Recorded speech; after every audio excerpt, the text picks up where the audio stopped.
Hello प्यारे student, आपका अपना यूट्यूब चैनल आर्यभट्ट क्लासेस पे स्वागत है। तो आज हम लोग चैप्टर 3 का पार्ट 4 देखने वाले हैं और पार्ट 4 में हम लोग ये देखेंगे कि 75 से लेकर 100 तक आज इसको टच करने वाले हैं। और आज ये लास्ट वीडियो है चैप्टर 3 का और टोटल 3 वीडियो बन चुका है। और जिसने अभी तक नहीं देखा है तो जाकर आपको डिस्क्रिप्शन में लिंक दिख रहा होगा, आई बटन में लिंक दिख रहा होगा, वहां से जाकर आप देख सकते हैं। तो चलिए समय को जहाँ पर बात करते हुए हम लोग आगे बढ़ते हैं। क्वेश्चन नंबर 76 में देखिए क्या बोला जा रहा है। 76 में बोला है कि सोडियम कार्बोनेट, क्या बोला जा रहा है, सोडियम कार्बोनेट का जल में विलयन कैसा होता है। ठीक है, सोडियम कार्बोनेट का फॉर्मूला होता है Na2 और CO3। ये है सोडियम कार्बोनेट। वैसे देखा जाए सोडियम कार्बोनेट का जो निर्माण जो हुआ है आखिर ये बना कैसे है, तो ये दो चीज से मिलने से बनता है। क्या चीज से मिलने से बनता है? जैसे प्रबल क्षार, प्रबल क्षार, ठीक है, प्रबल क्षार और जाकर दुर्बल अम्ल के मिलने से ये बना है। ठीक है, इस बात को ध्यान रखें। प्रबल क्षार का अर्थ हुआ NaOH, सोडियम हाइड्रोक्साइड, और प्लस में जाकर कार्बोनिक अम्ल जिसको कहते हैं H2CO3, इनके मिलने से हमारा जाके Na2CO3 का निर्माण हुआ है। इसलिए हम ये कह सकते हैं कि ये प्रबल क्षार है तो इसका विलयन क्या होगा, ये क्षार ही रहेगा ना कि अम्ल होगा। तो इसलिए इसका विलयन क्या हो जाएगा, क्षारीय होगा ना कि अम्लीय होगा। अगर प्रबल अम्ल रहता तो बिल्कुल हो सकता था। ठीक है, आगे बढ़ते हैं। 77 नंबर क्लोरीन गैस की अभिक्रिया शुष्क बूझे चूने, जिसको बूझा हुआ चूना का फॉर्मूला है CaOH का होल 2। इतना बार हम लोग रिपीट कर लिए हैं, इतना बार रिपीट कर लिए हैं ताकि हम लोगों को क्लास में ही याद हो जाना चाहिए कि बूझा हुआ चूना का फॉर्मूला क्या होता है, CaOH का होल 2। इस बात को ध्यान में रखिएगा। ठीक है, इनका रिएक्शन हम किसके साथ कर रहे हैं, क्लोरीन के साथ, मतलब Cl2 के साथ हम रिएक्शन कर रहे हैं। तो जब हम लोग अगर Cl2 के साथ रिएक्शन करेंगे तो क्या बनेगा, हमारा हमारा जो बन जाएगा आपका CaCaOCl2, बाकी हाइड्रोजन गैस क्या हो जाएगी यहाँ पर रिलीज हो जाएगी। इस बात को ध्यान में रखिएगा। ठीक है, तो CaOCl2 किसका फॉर्मूला है, ये आपका है ब्लीचिंग पाउडर का। ठीक है, तो याद रखिएगा बुझा हुआ चूना और क्लोरीन गैस आपस में रिएक्शन करता है तो क्या बन जाता है, ब्लीचिंग पाउडर। वैसे प्लास्टर ऑफ पेरिस का फटाक से बताओ फॉर्मूला क्या होता है, इतना बार हम लोग कर लिए, रिवीजन कर लिए तो याद हो जाना चाहिए आप लोगों को। क्या PaSO4 इंटू हाफ H2O, याद रखिएगा। और इसका बेकिंग सोडा का फॉर्मूला क्या होता है, NaHCO3, NaHCO3 याद रहेगा इसका, ये है बेकिंग सोडा का। वॉशिंग सोडा का फॉर्मूला क्या होता है बताओ, याद है, Na2CO3 Na2CO3 इंटू 10H2O, याद रखिएगा। ये फॉर्मूला किसका है, वॉशिंग सोडा का, याद रखिएगा। ठीक है, आगे बढ़ते हैं हम लोग 78 नंबर में। 78 नंबर में देखिए क्या लिखा, ब्लीचिंग पाउडर। अभी जस्ट अभी हम लोग पिछले क्वेश्चन से पढ़ चुके हैं, ब्लीचिंग पाउडर का रासायनिक सूत्र क्या होता है, CaOCl2, CaOCl2। आगे बढ़ते हैं, बाकी ये किसका है, ये आपका जाके चूना पत्थर का है। किसका है, चूना पत्थर का है, या नहीं तो आप इसको संगमरमर कह सकते हैं। ये किसका है, बुझा हुआ चूना का है, ये बुझा हुआ चूना का फॉर्मूला है, इस बात को ध्यान रखिएगा। ठीक है, ये किसका है, ये आपका चूना का है, कली चूना को हम बोल सकते हैं। ठीक है, आगे बढ़ते हैं नेक्स्ट क्वेश्चन में। 70 आपका 79 नंबर में देखिए, यार क्या है 79 में, देखिए 79 में क्या लिखा है, वॉशिंग सोडा का रासायनिक सूत्र क्या था। अभी आपको बताना होगा कि वॉशिंग सोडा का रासायनिक सूत्र क्या है। अगर आप वीडियो को ध्यान से देख रहे हैं तो इसका आंसर प्राइस बताइए आपको क्या होगा। वॉशिंग सोडा का, वॉशिंग सोडा अभी हम लोग देखे थे क्या होता है इसका, Na2CO3 इंटू 10H2O, किसका फॉर्मूला है, वॉशिंग सोडा का। कमेंट में आप लोग इन तीनों का फॉर्मूला बताइए कि आपका, फटाफट बताइए कि क्या है आपका। ठीक है, ये HW है, फटाफट से बताइए इसका कि NaSCO3 इंटू 10H2O, तो इसी का हो गया, आपको इसका और इसका बताना है, बताना। ठीक है, आगे बढ़ते हैं लोग। 80 नंबर क्वेश्चन देखिए क्या लिखा हुआ है, बेकिंग सोडा का रासायनिक सूत्र बताइए। बेकिंग सोडा का बार बार आप लोगों को इसलिए कराया जा रहा है क्योंकि एग्जाम में हमेशा ये सब क्वेश्चन पूछता है, तो आप इसको ध्यान से देखिए। बेकिंग सोडा का फॉर्मूला क्या है इसमें बताइए आप लोग। ठीक है, बेकिंग सोडा क्या होगा इसका फॉर्मूला, फॉर्मूला आता है NaHCO3। बाकी इस सबका फॉर्मूला का नाम आप लोग बताइए, ये आपके लिए है।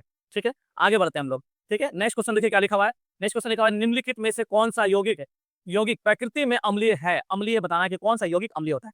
याद कीजिए, अगर धातु ऑक्साइड रहता था वो क्षारीय होता था, और अधातु ऑक्साइड जो रहता था वो क्या होता था, अम्लीय। देखिए सोडियम है तो सोडियम क्या है, धातु ऑक्साइड है कि नहीं है, तो ये धातु ऑक्साइड तो नहीं है, ये लवण है, इसलिए इसका उत्तर ये नहीं होगा क्योंकि ये नमक का सूत्र है। किसका सूत्र है, ये नमक का सूत्र है, इस बात को ध्यान में रखिएगा। ठीक है, आगे बढ़ते हैं हम लोग, क्या लिखा हुआ है।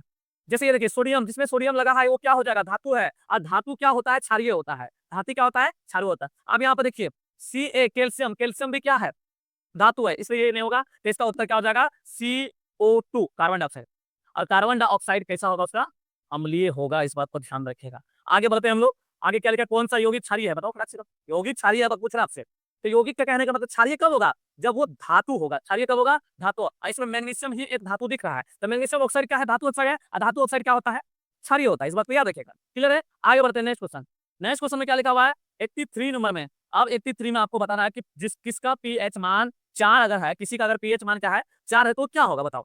आपको बताया हमने पहले कि पीएच जो स्केल होता है अगर 7 आता है तो क्या होता है, उदासीन होता है। 7 आता है तो क्या होता है, उदासीन। और 7 से लेकर 14 के बीच में कुछ रहता है तो क्या हो जाता है, क्षारीय हो जाता है। क्या हो जाता है ये, क्षारीय हो जाता है। और 0 से लेकर 7 के बीच में रहता है तो क्या होता है वो, अम्ल होता है ना। तो यहाँ बोला कि 4 4 इसके बीच में है ना, तो क्या होगा इसका उत्तर अम्लीय। क्या हो जाएगा इसका उत्तर, अम्लीय हो जाएगा। आगे बढ़ते हैं हम लोग, ठीक है। नेक्स्ट क्वेश्चन 84 नंबर क्वेश्चन देखिए क्या लिखा हुआ है। फटाफट देखिए, नो बकवास, ज्यादा बकवासी हम नहीं करते हैं अपने वीडियो में, इसलिए फटाफट इसका उत्तर दीजिए। समय को ज्यादा बर्बाद नहीं करना चाहिए, क्योंकि अभी आपके लिए समय बहुत ही ज्यादा इंपॉर्टेंट है। एक एक सेकंड आपके लिए क्या है, इंपॉर्टेंट है। एग्जाम बहुत ही पास आ चुका है, तो समय को बिल्कुल ना गवाएं आप। जितना टाइम गवाइएगा उतना ही ज्यादा आपका नंबर धीरे धीरे धीरे धीरे माइनस में जाते रहेगा। इसीलिए आपको समय बिल्कुल नहीं गंवाना है, ईमानदारी पूर्वक पढ़ाई करना है। आप अगर अभी समय गंवा रहे हैं, कोई दूसरा लोग कम्बल ओढ़ के पढ़ाई कर रहा है, इस बात को ध्यान में रखिएगा। आपके पीछे आपके माता पिता को बिल्कुल ध्यान रखिए, अपने टीचर को ध्यान में रखिए कि आपका रिजल्ट का इफेक्ट इन तीनों पे जरूर पड़ेगा। इसलिए आप समय बिल्कुल ना गंवाएं, एकदम रात हो दिन हो एक कर दीजिए पढ़ाई के लिए, ठीक है। आगे हम लोग बढ़ते हैं 84 नंबर। 84 नंबर में देखिए क्या लिखा है, किसी बिलियन का पीएच मान कितना है 12। अभी बताया ना आपको, 7 और 14 के बीच में अगर किसी का भी हुआ तो क्षारीय हो जाता है। क्या हो जाता है, वो क्षारीय हो जाता है। तो इसका उत्तर क्या हो जाएगा, क्षारीय होगा। एकदम ईमानदारी से वीडियो देखना है। अगर आप बस ऐसा ही वीडियो देखने के लिए आए तो फिर आप स्किप करके निकल सकते हैं, उससे कोई फर्क नहीं पड़ने वाला। आप अगर आए हैं तो ईमानदारी से वीडियो देखिए और अंत तक देखिए, ताकि आपको कुछ फायदा हो। 2 मिनट के लिए आए तो फिर देखने से कोई फायदा नहीं है। आप स्किप कीजिए, फटाक से दूसरे वीडियो पे जाइए, रील्स देखिए, मजा तुजा देखिए, उसमें खुश रहिए। ठीक है, आगे बढ़ते हैं हम लोग। 85 नंबर देखिए क्या लिखा हुआ। 85 में क्या लिखा हुआ है कि उदासीन विलयन का पीएच मान क्या होता है। अभी जस्ट पता आपको, 7 जो है वो उदासीन है।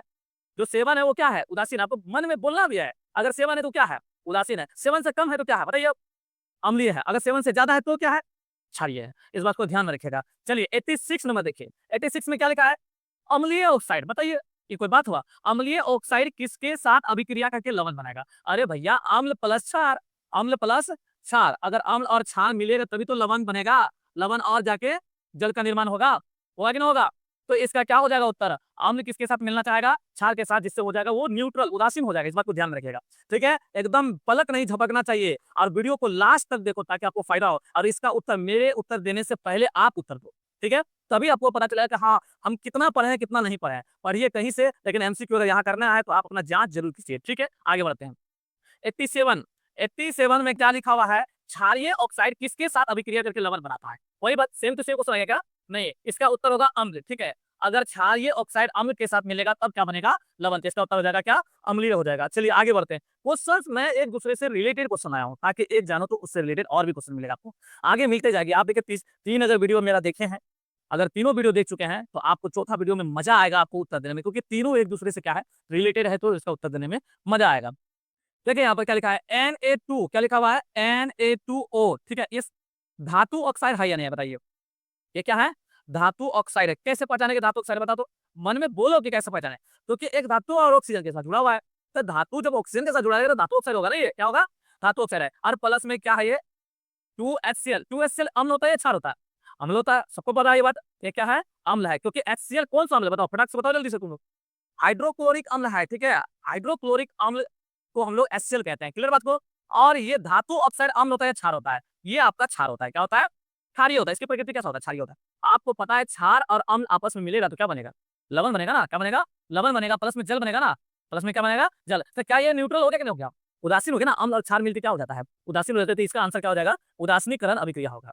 क्लियर बात को। दूसरी बात, अगर बच्चों के मन में ये चल रहा है कि सर अगर ये बनने के बाद अगर ये आ रहा है, क्योंकि NaCl के पास आ जा रहा है और ये ऑक्सीजन एक दूसरे के पास मिल रहा है, तो द्विविस्थापन अभिक्रिया है, तो ये बिल्कुल भ्रम में ना रहे। क्यों, क्योंकि द्विविस्थापन अभिक्रिया या विस्थापन अभिक्रिया में क्या होता है कि अधिक अधिक अभिक्रियाशील वाला धातु कम अभिक्रियाशील वाले को क्या कर देता है, विस्थापित कर देता है, उसको अपने पास लेकर जाता है। क्योंकि कम अभिक्रियाशील वाले रिएक्शन नहीं कर पाता, अधिक अभिक्रियाशील वाला उसको क्या कर देता है, विस्थापित करके हट जाता है। लेकिन यहाँ पर क्या हो जा रहा है, उदासीन हो जा रहा है। क्या हो जा रहा है, उदासीन हो जा रहा है, न्यूट्रल हो जा रहा है। अम्ल प्लस क्षार मिलने से क्या हो जाता है, उदासीन हो जा रहा है। यहाँ पे क्या है, उदासीन हो जा रहा है। और यहाँ पर ऐसा कोई नहीं है। इसका इसका उत्तर क्या हो जाएगा, उदासीन अभिक्रिया बना के विस्थापन होगा। आगे बढ़ते हैं हम लोग, ठीक है। 89 नंबर, 89 नंबर देखो क्या लिखा हुआ है। 89 नंबर पढ़ो और इसका उत्तर दो पहले फटाक से दम। Sodium hydro oxide, sodium hydroxide का फॉर्मूला बता फटाक से, NaOH होता है ना। सोडियम हाइड्रोक्साइड का फॉर्मूला क्या होता है, NaOH। और क्या लिखा है, हाइड्रोक्लोरिक अम्ल, मतलब क्या, HCl के साथ जब अभिक्रिया करेगा तो क्या बनेगा, हाइड्रोक्लोरिक अम्ल के साथ अभिक्रिया करेगा तो क्या बनेगा। आप यहाँ पर देखिए क्या बनेगा, क्लियर है। तो NaCl बन जाएगा यहाँ पर NaCl प्लस में क्या हो जाएगा H2 हो गया। H2 मतलब क्या, जल बन जाएगा यहाँ पर। तो यहाँ पर क्या चीज का निर्माण होगा, NaCl का निर्माण होगा, अर्थात नमक का निर्माण होगा। किसका, नमक। नमक एक लवण है। क्लियर बात को, आगे बढ़ते हैं लोग। ठीक है, बाकी इन सभी का उत्तर आप ऑप्शन के बारे में अब आप लोग को भी पता हो जाना चाहिए कि इन सब किसका फॉर्मूला। एक कॉपी पे सारा का सारा फॉर्मूला एक जगह आप लोग लिखो और हमारे टेलीग्राम चैनल अर्थात आर्यभट्ट क्लासेस 12 आप सर्च मारे, उस पर भेजिए आप लोग, ताकि आपको पता चलना चाहिए कि आप लोग क्या कर रहे हैं। ठीक है, आगे बढ़ते हैं। आगे देखिए क्या लिखा हुआ है कि कैल्शियम हाइड्रोक्साइड, कैल्शियम हाइड्रोक्साइड मतलब कि CaOH है ना, कैल्शियम हाइड्रोक्साइड और कार्बन डाइऑक्साइड मतलब CO2 जब अभिक्रिया करता है तो क्या बनता है, CaCO3 और प्लस में जल बनेगा। इस बात को ध्यान में रखिएगा। तो CaCO3 किसका होता है, चूना पत्थर या संगमरमर का होता है फॉर्मूला, याद रखिए। ये पहले हम बता चुके हैं, चूना पत्थर या संगमरमर का होता है। हाँ, इसी से ताजमहल बना हुआ है, ताजमहल आप लोग भी बनाइएगा। पहले रिजल्ट तो आने दीजिए ना, अच्छा रिजल्ट नहीं आया तो फिर पिताजी आपका ताजमहल बना दिया जाएगा। ठीक है, इस बात को ध्यान में रखिएगा आप लोग। तो इसका फॉर्मूला क्या हो जाएगा, CaCO3। आगे बढ़ते हैं हम लोग। ठीक है, समय एकदम बिल्कुल नहीं गवाइए, बजाय तो अगर टाइम वेस्ट होगा, राइट है। चलिए अभी देखिए आप, पोटेशियम और जल, पोटेशियम और जल की अभिक्रिया में कौन सा गैस निकलता है। बस ये पोटेशियम, पोटेशियम एक धातु है और ये जब भी जल के साथ रिएक्शन करता है तो आपको पता है, क्योंकि उसमें क्या लग जाता है, आग लग जाता है। क्यों लग जाता है, क्योंकि जल में जो उपस्थित ऑक्सीजन होती है उससे रिएक्शन करके उसमें आग पकड़ लेती है। इससे क्या रिलीज होती है, पोटेशियम जब जल के साथ रिएक्शन करती है तो हाइड्रोजन गैस रिलीज करता है। कौन सा गैस रिलीज करता है, हाइड्रोजन गैस, क्योंकि पोटेशियम ऑक्साइड तो बन जाता है। ठीक है, पोटेशियम ऑक्साइड बन जाता है और जाकर हाइड्रोजन गैस क्या हो जाता है, रिलीज हो जाता है। इस बात को ध्यान में रखिएगा। ठीक है, आगे बढ़ते हैं 92 नंबर। देखिए समय एकदम कम समय में आप लोगों को इतना इतना क्वेश्चन रिवीजन करा रहे हैं, अब बेस्ट तरीका से करा रहे हैं, चारों ऑप्शन के बारे में डिस्कस करा रहे हैं, तो आपके लिए इससे ज्यादा फायदेमंद कुछ नहीं हो सकता है। मैग्नीशियम रिबन, पहले भी मैंने इसके बारे में जिक्र किया था। मैग्नीशियम रिबन वायु में जलाने से पहले, क्वेश्चन हमेशा एग्जाम में आता है कि मैग्नीशियम रिबन वायु में जलाने से पहले रेगमार से साफ क्यों किया जाता है। इसका उत्तर आप लोग दीजिए, तो बहुत पढ़ाई की हो है वो अलग बताया। ठीक है, देखिए लिखा क्या है, मैग्नीशियम रिबन की वायु में ज्वाला कैसी होती है। अभी आपको बताएं कि मैग्नीशियम रिबन को जब Mg का एक Mg एक धातु है, मैग्नीशियम क्या है, धातु है, और जब हवा में रहती है तो हवा के ऑक्सीजन के साथ अभिक्रिया करके मैग्नीशियम ऑक्साइड बना लेती है। वो क्या बना लेती है, मैग्नीशियम ऑक्साइड, जिससे वो जलने में मदद नहीं मिल पाता। उसको जलाने के लिए उसको रेगमाल से क्या करना पड़ता है, साफ करना पड़ता है। उसके ऊपर में परत जम जाता है मैग्नीशियम ऑक्साइड को। जिस प्रकार से आयरन ऑक्साइड एक जंग है, उसी प्रकार से मैग्नीशियम के लिए मैग्नीशियम ऑक्साइड क्या है, वो जंग के रूप में काम कर रही है। तो जब इसको साफ करके इसको जलाया जाता है, बन कहता है एकदम श्वेत, श्वेत नहीं सॉरी, हाँ सफेद, हाँ एकदम चमकीली श्वेत रंग का प्रकाश उज्ज्वल, जो कि आप खुली आंखों से नहीं देख सकते। अगर खुली आंखों से देखिएगा तो अंधापन होने का ज्यादा डर रहेगा। इस बात को ध्यान में रखिएगा, आंख भी खराब हो सकता है। हाँ, आगे देखिए, देखिए भैया, कॉपर के वायु में गर्म करने पे कौन सा ऑक्साइड बनता है। भाई कॉपर ऑक्साइड बनेगा, और क्या बनेगा, ठीक है, क्या बनेगा इसका, कॉपर ऑक्साइड CuO। ठीक है, आगे बढ़ते हैं हम लोग। ठीक है, अब यहाँ देखिए आयरन है। ठीक है, क्या है ये, आयरन है। फिर वही बतवा, आयरन जब ऑक्साइड में बदलेगा गर्म करने पे तो आयरन ऑक्साइड बनेगा Fe2O3। इस बात को देखिए, इसको हम लोग हेमेटाइट भी बोलते हैं ना जी, इसको मैग्नेटाइट भी बोला जाता है। कौन सी धातु अम्ल और क्षार दोनों के साथ अभिक्रिया करके हाइड्रोजन गैस निकालती है। देखिए धातु जो है अम्ल के साथ रिएक्शन करेगा फिर भी हाइड्रोजन गैस रिलीज करेगा, और क्षार के साथ रिएक्शन करेगा फिर भी कौन सा गैस रिलीज करेगा, हाइड्रोजन गैस ही रिलीज करेगा। तो जिंक, लोहा और एल्युमिनियम, ये तीनों जो है, तीनों का तीनों तीनों आपका जाके अम्ल और क्षार यानी एसिड और बेस के साथ कुछ ना कुछ रिएक्शन करके वो हाइड्रोजन गैस रिलीज कर ही देती है। ठीक है, इसका आंसर क्या हो जाएगा, उपरोक्त में से सभी। यानी तो आप एक एक्सपेरिमेंट वीडियो देखे होंगे मेरा, कि एक बोतल लिया गया है और उस बोतल में आप क्या डालेंगे, कि बैटरी का पानी, यानी आपको कुछ भी डाल सकते हैं बैटरी का पानी, जैसे अम्ल ले लिए, कोई सा भी अम्ल ले लिए, और उसमें एल्युमिनियम फॉइल डाल दीजिए। ठीक है, एल्युमिनियम फॉइल क्या होगा, एसिड के साथ जब रिएक्शन करेगा तो हाइड्रोजन गैस रिलीज होगा, और उसको एक गुब्बारा में आप बांध सकते हैं, उसको उड़ा सकते हैं फिर। ठीक है, आगे बढ़ते हैं 96 नंबर पे, कि सिल्वर क्लोराइड का रंग कैसा होता है, कैसा होता है भाई साहब, इसका काम आपका रहा। ये HW आपके लिए है कि सिल्वर क्लोराइड का रंग कैसा होता है, रंग तो बता ही सकते हो। ठीक है, कि कैसा होता है, AgCl3 का रंग बताना है आप लोगों का कि कैसा होता है, फटाफट इसका उत्तर हमें दे। ठीक है, आगे बढ़ते हैं 97 नंबर पे। ठीक है, 97 में देखिए क्या लिखे है, इसका भी आप ही को रंग बताना है कि लेड आयोडाइड। ठीक है, लेड आयोडाइड का रंग आपको बताना है, ये भी आपके लिए क्या हो गया, HW हो गया। आप फटाफट इसका उत्तर देके कमेंट बॉक्स में भर दीजिए दम, पढ़ा दीजिए दम। आगे देखिए, आगे आपके पास है 98 क्या लिखा हुआ है जी, कॉपर सल्फेट के क्रिस्टल का रंग, रंग वाला काम आप ही को देंगे। रंग वाला काम किसको देंगे, आपको देंगे, क्योंकि मैं पहले ही इससे पहले रंग वाला तीसरा वीडियो में बता चुका हूं, आप देख लीजिए उनको, या नहीं तो आप अपने जहाँ भी पढ़ रहे हैं आप, जहाँ भी जिस टीचर से पढ़ रहे हैं, तो वो आपको जरूर बताएगा इस कॉपर सल्फेट का क्रिस्टल का कलर कैसा होता है, रंग कैसा होता है। फटाक से आप इसका उत्तर दीजिए, थोड़ा बहुत आप अपने पे मेहनत कीजिए और इसके बाद इसका उत्तर दीजिए। ठीक है, आगे बढ़ते हैं हम लोग। 99 नंबर में क्या होगा? फेरस सल्फेट के क्रिस्टल का रंग। रंग भैया, रंग वाला तो होमवर्क आप ही को देंगे। ठीक है, पूरा का पूरा रंग कौन सा कैसा होता है नहीं होता, एक कॉपी पे लिख कर रखोगे आप लोग। ये होमवर्क आपका रहा। ठीक है, अब लास्ट देखते हैं 100, और 100 में भी क्या लिखा हुआ है? जिंक ऑक्साइड को गर्म करने पर इसका रंग कैसा होता है? फिर आगे रंग बोला। ठीक है, चलिए हम आपको इसके बता देते हैं कि जिंक ऑक्साइड को जब हम लोग गर्म करते हैं तो इसका रंग जो होता है, पहले होता है भैया वो पीला, और जब गर्म करते जाते तो क्या हो जाता है? व्हाइट हो जाता है। ये इस तरह से होता है कि पीला कलर का होता है, फिर वो जब उसको हीट करते जाते तो वो फिर उसके पल पर क्या आता है? व्हाइट बना जाता है। इसलिए इसका उत्तर क्या हो जाएगा? B number. बाकी का आपका रहा। ठीक है, नहीं बताने के बाद आपको पनिशमेंट दिया जाएगा। ठीक है, तो आज हम लोग इतना ही रखते हैं और ये आपका चैप्टर क्लोज हुआ। नेक्स्ट वीडियो जो आपका आएगा चैप्टर 4 का, अभी हम लोग ये सोच रहे हैं, ये हम लोग का विचार उत्पन्न हुआ है कि चैप्टर 4 का सबसे यूट्यूब पे सबसे धांसू क्लास आपको देने वाले हैं। इसका आपको पूरा का पूरा क्लास करवाया जाएगा। उसके बाद आपको जाकर हम क्या करेंगे? एमसीक्यू कराएंगे, और एक भी एमसीक्यू आपसे नहीं छूटेगा।